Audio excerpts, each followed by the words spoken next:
It's Matt, and today we have another video. And yeah, thank you all my members, thank you all my patrons, thank you all the subscribers. We're trying to get to a 10,000 subscriber mark before the end of the year, so make sure to subscribe to help out, and let's get into it. So today we kind of wanted to talk a little bit about why the Mitsubishi F-2 is not coming soon.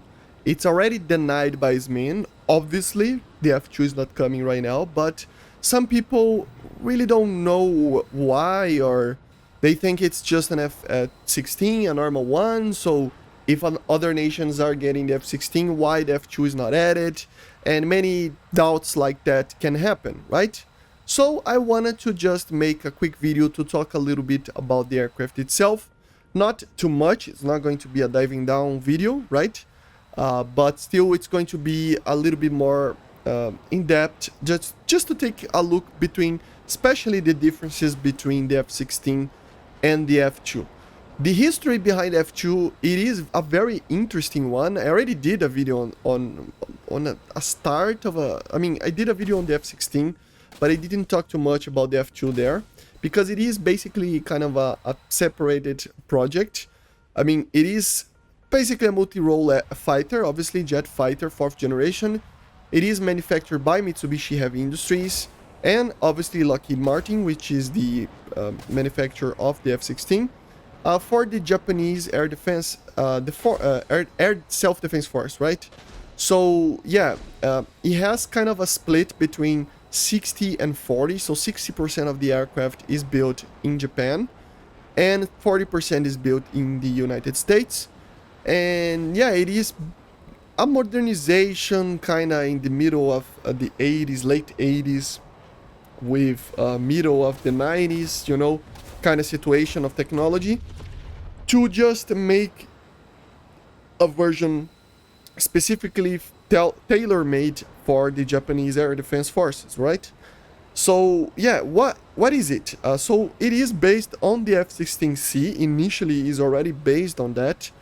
So yeah, it is already better than all the other F-16As from the get-go, you know. So it would be already better than most likely the versions that we are going to see on War Thunder right now if the F-16 is added, right? Excuse me. So some of these things that are, it's already better, right? And even with that, it is different from the F-16C due to some minor things. So let's talk about the differences between the F-2 and the F-16A, okay? So first of all, one of the main things, especially externally, that you can see about the F-2 compared to the F-16 is a 25% larger wing area. 25% is not small, man. It's a much larger wing area, you know? And that means that the aircraft can turn better. It means that the aircraft obviously has more drag as well, but it will be better than the F-16A, obviously, in a turn.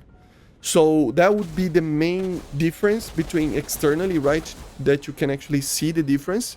Obviously, the camouflages are the main one, but just due to the Japanese Air Force being the only ones that actually used it, the F-2. So yeah, there's that as well, right? Then obviously we have the composite materials used, so to reduce overall weight of the aircraft, and also the radar signature of the normal F-16, they actually used more composites than the normal F-16, so it is a lot more well built in that sense, right? Not that the F-16 is bad, but it is just an improved design that the Japanese wanted in that way, right? So yeah, it helps a little bit with the weight. So we not only is going to have a larger wing, also it is lighter, and basically due to that it is a little bit more stealthy as well, kind, you know. So yeah, then we have the main difference. The main difference, it is the longer and wider nose to accommodate the APG-1J, APG-2, I don't know what's the name of this radar. It's a very weird name, but it is an active electronically scanned array radar, an IASA radar. So this is the main thing. This is the main reason why the F-2 will take a long while to be added. First of all, it's just due to the being better in performance, and also for having the IASA radar. The IASA radar is something out of the ordinary. You know, it's a technology that I already did some videos explaining a little bit how it works and stuff. So I'm not gonna get too much into it right now. But in a general sense, it just makes it so that not only the it has only emitter basically, so it has many tiny ones. That way, it can actually hard lock many targets as possible, you know, with the radar size and stuff. It is very similar to the PESA technology that we see in a MiG-31 from 1979, 1980, right? But it has a little bit more advanced technology in the sense of having tiny emitters and basically a tiny, how do I say that word? It's instead of having one big, I don't know if it's that word, but one big emitter that goes dividing by the, I mean, it generates the PESA will generate basically the signal from one big source that it's very heavy and powerful, so it can go a long way. And AESA has tiny ones that can create each little radar can create its own signal, and with that it can be more precise. That's kind of in a simple way what it is, a difference between an AESA and a PESA, right? So it has an AESA radar. It will have basically instantaneous detection against aircraft, you know. You will have a greater range than anything else. It could have not only a TWS, probably a hard lock for many targets.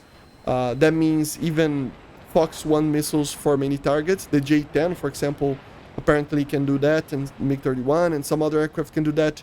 So it is way out there. You know, it's just way out of our league right now. You know, so yeah, it's complicated. It's complicated. It's a very modern radar. It's the same type of radar that we see in the F-22, for example, the F-35 and stuff. So that's the main reason, right? The other things, minor things, it has a larger tailplane, a larger air intake, a 3-piece cockpit canopy. So it has a little bit of a different canopy than the normal bubble canopy that the F-16 has, right? Equipments and OFP related to the avionics systems different from the F-16's original flight control system. So most of these things will be domestically designed by Japan, which is also a very cool thing. And the capabilities of using 4 ASM-1s and ASM-2s anti-ship missiles, 4 AAMs, and additional fuel tanks. So it is pretty different than the F-16, mainly due to being a little bit more agile than the normal F-16Cs, right? And also having the AESA radar, which will be very OP. The canopy is a cool little thing that you can actually take a look and notice that it's a little bit different, right, from the normal F-16s as well. It's a pretty different canopy as well. So these are the main things. So it's too modern for now. It is whatever you want to call it, but a 4.5 or 4++ generation aircraft, or 4+ probably. So it has technologies that are even in a 5th generation aircraft, but in a 4th generation fuselage, right?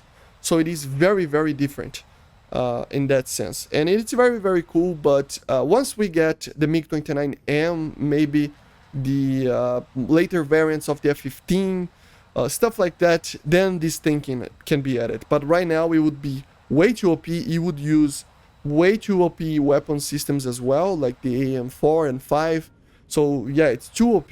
For Japan, the only thing that we can hope for beyond the Kai for now, not that this is going to like take too much time even to get there, maybe, or it is going to. I mean, we just have basically we had like 2 aircraft, new aircraft, 4th generation aircraft during the year, so it's a long time to have just 2, right? So if you consider that, it will take at least like 2 to 3 years until we receive an F-2 or some sort of aircraft like that, right?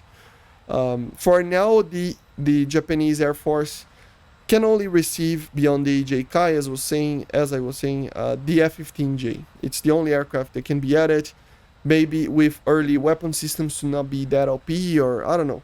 But it is the only aircraft that maybe together with the American F-15, the MiG-29, Su-27s, aircraft like that, it can be added after the F-4EJ.